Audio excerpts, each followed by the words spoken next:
عثمان کے ساتھ شادی کا تصور بھی نہیں کرنا چاہتی تھی۔ اکثر وہ مجھ سے بدتمیزی کرتا، بے حد کڑوے مزاج کا تھا، بات بات پر جھگڑتا، اس کے ساتھ ایک پل نہ بنتی تھی، اس کو کیسے جیون ساتھی مان لیتی۔ میں نے پریشان ہو کر ابو کو فون کیا، آپ کے لیے اداس ہوں، فوراً آ جائیے۔ وہ آ گئے تو میں نے رو رو کر برا حال کر لیا، ان کو بتا دیا کہ پھوپھی میرے سامنے ایسی باتیں کرتی ہیں۔ مجھے اپنے ساتھ گھر لے آئے۔ جب میں گھر آئی، چاچو میری حالت دیکھ کر کچھ سوچنے پر مجبور ہو گئے، تبھی انہوں نے کوشش کی اور امی کو منا کر لے آئے۔ ماں بھی غالباً میری طرح لوٹ آئی تھیں۔ میں ماں سے ہمیشہ دور رہی تھی، اس لیے مجھے ان سے انسیت محسوس نہیں ہوتی تھی۔ ایک اجنبیت میرے اور ان کے درمیان حائل تھی۔ شاید اس جھجک کی وجہ اتنے سال کی دوری تھی، اور میں شکایت بھی نہ کرتی کہ وہ مجھے چھوڑ کر کیوں چلی گئیں۔ وہ بلاتی اور میں نہ جاتی، تب وہ مجھ کو حسرت سے دیکھا کرتی تھیں۔ بات کرنا چاہتی تھی، گلے لگانا چاہتی تھی، مگر پتہ نہیں کیوں اتنے نزدیک آ جانے کے باوجود ہمارے درمیان دوری موجود رہی۔ زنیرہ ہر دم ماں کے ساتھ چپکی رہتی، شاید اس لیے کہ وہ کبھی امی سے جدا نہ ہوئی تھی۔ والدہ سے اس کی قربت زیادہ تھی۔ جب ماں سے لپٹے اور پیار کرتے دیکھتی تو دل میں ٹیس سی اٹھتی۔ جب تک امی میکے رہی، والد میرا خیال کرتے تھے۔ ان کے آ جانے سے وہ مجھ سے لاپرواہ ہو گئے، ان کا مزاج بدل گیا۔ ایک دن ایسا آیا کہ وہ اپنی بربادی کا مجھے ذمہ دار سمجھتے، بات بات پر ڈانٹنے لگے۔ ان کے اس رویے پر میں حیران تھی۔ پھر یہ سوچنے پر مجبور ہو گئی کہ شاید وہ میری ماں کو واپس بلانا نہیں چاہتے تھے۔ اب میں اسکول بھی نہ جاتی تھی، روز گاؤں سے شہر جانا ممکن ہی نہیں تھا۔ عمر کے اس حصے میں تھی کہ جب بچوں کو ہر بات سمجھ میں آنے لگتی ہے۔ مجھ کو ابو کے بدلے ہوئے رویے کا بہت دکھ تھا۔ ایک بار پھر میں سوچوں کی اتھاہ گہرائیوں میں گر گئی۔ یوں لگتا جیسے زندگی بچھڑ گئی ہو، اب کوئی منزل تھی اور نہ کنارہ۔ عمر کے اس موڑ پر میرے اندر بہت سی تبدیلیاں آ رہی تھیں۔ میری حسرتوں کی دنیا پھیلنے لگی۔ پڑھائی چھوٹ گئی تو میں اپنے کمرے میں بند رہنے لگی۔ تبھی میں نے تصورات کو اپنا ساتھی بنا لیا۔ لگتا میں اکیلی نہیں ہوں، میرے خیالوں کا کوئی محبوب جس کو میں نے دیکھا نہیں ہے، لیکن وہ میرے ساتھ ساتھ رہتا ہے۔ یہ کوئی اور نہ تھا، میرا تخیل کا تراشا ہوا پیکر تھا جو بہت حسین تھا، جس کے ساتھ رہ کر میں سوچوں میں اپنی تنہائی دور کر لیا کرتی تھی۔ محرومیوں سے فرار کا بس ایک ہی راستہ تھا۔ تبھی میں نے اپنی سوچوں میں رہنا بسنا شروع کر دیا اور خیالوں کے اس شہزادے کو دل میں یوں جگہ دی کہ میرا بچپن پھر سے لوٹ آیا۔ جانتی تھی خیالی دنیا میں رہنا ٹھیک نہیں ہوتا، یوں انسان حقیقت پسند نہیں رہتا اور زندہ لوگوں سے دور ہو جاتا ہے، لیکن خیالی دنیا میں رہنے بسنے کو مجھے مجبور کس نے کیا؟ میرے والدین کے غلط رویے نے۔ دادی کا ساتھ چھوٹا تو ابو کے پیار میں پناہ لی، وہ بھی بدل گئے، کئی دن گھر نہ آتے اور امی اپنی چھوٹی بیٹی سے لاڈ پیار میں لگی رہتی۔ جب اکیلے پن کا کرب مجھ کو تنگ کرتا، میں خیالی ساتھی سے باتیں کرنے لگتی۔ چاہتی تھی کہ میرا یہ ساتھی ایسا ہو جو میرے لیے سارے جہاں سے لڑ سکتا ہو۔ گھنٹوں اکیلے کمرے میں بند رہنا اور خیالی محبوب سے باتیں کرنا مجھے اچھا لگتا، بس پھر یہ میرا معمول ہو گیا۔ انہی دنوں چھوٹے چاچو کی شادی ہوئی۔ دلہن چچی بہت سمجھدار تھیں، آتے ہی انہوں نے میرے کرب کو جان لیا۔ وہ مجھے بلاتی اور باتیں کرتی، ان کے پیار بھرے رویے سے میں سکون محسوس کرتی۔ جب ٹی وی پر کوئی ڈرامہ لگتا وہ مجھے میرے کمرے سے بلا کر لے جاتی اور میرے ساتھ ڈرامہ دیکھتی تو میرے ذہن کا بوجھ کم ہو جاتا۔ چچی کے ساتھ رہ کر میں نارمل ہونے لگی، لیکن یہ بات ابو کو پسند نہیں آئی۔ انہوں نے یہ کہہ کر مجھے ان کے کمرے میں جانے سے منع کر دیا کہ یہ میری بیٹی کو خراب کر رہی ہے۔ چچی کو بہت برا لگا، انہوں نے مجھے بلانا چھوڑ دیا۔ اس گھر میں ان کے سوا کسی اور کے پاس اتنا وقت ہی نہیں تھا کہ میرے دل میں جھانکتا، میری آنکھوں کو پڑھ پاتا۔ میں ایک ایسی ٹوٹی ہوئی کشتی ہوں جو بغیر منزل موجوں پر بھٹک رہی ہوں۔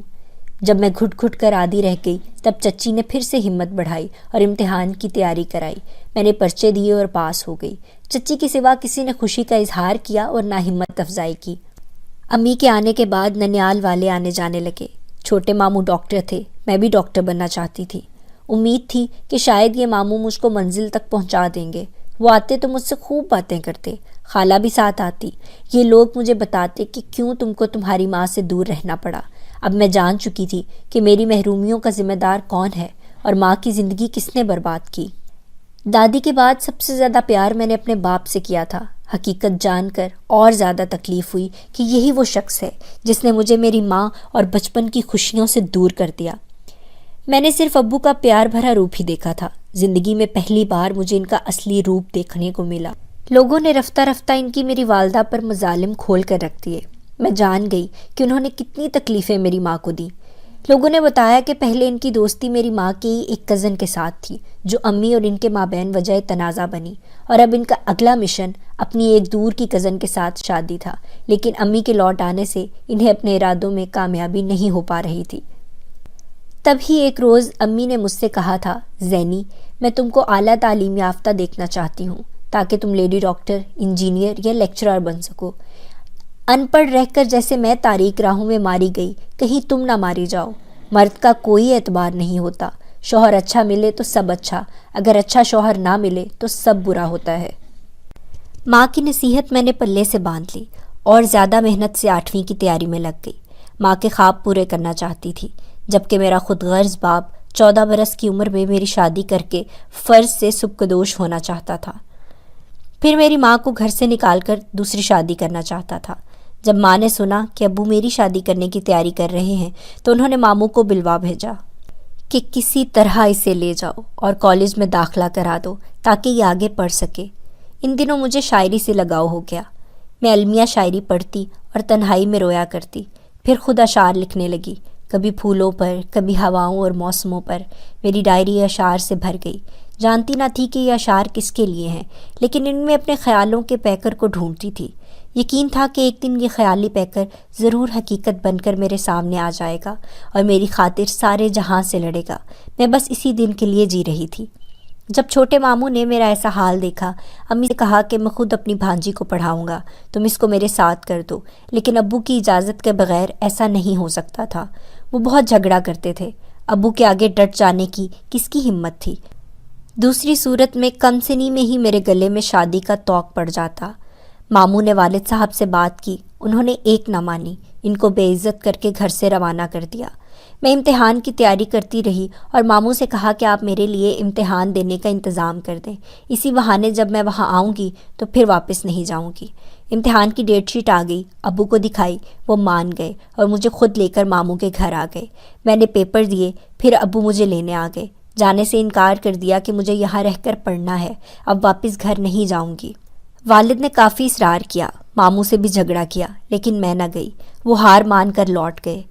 وہاں جا کر انہوں نے خوب ہنگامہ کیا اور امی سے کہا کہ اب تمہارے یہاں رہنے کی ضرورت نہیں رہی، تم بھی وہیں جا کر رہو جہاں تمہاری بیٹی رہ رہی ہے۔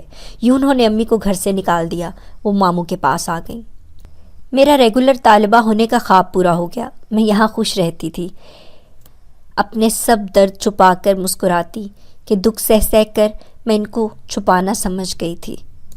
جب نتیجہ آنے والا تھا، اپنی خالہ کے گھر گئی۔ انہوں نے ماموں سے کہا کہ یہ چھٹیاں یہیں گزارے گی۔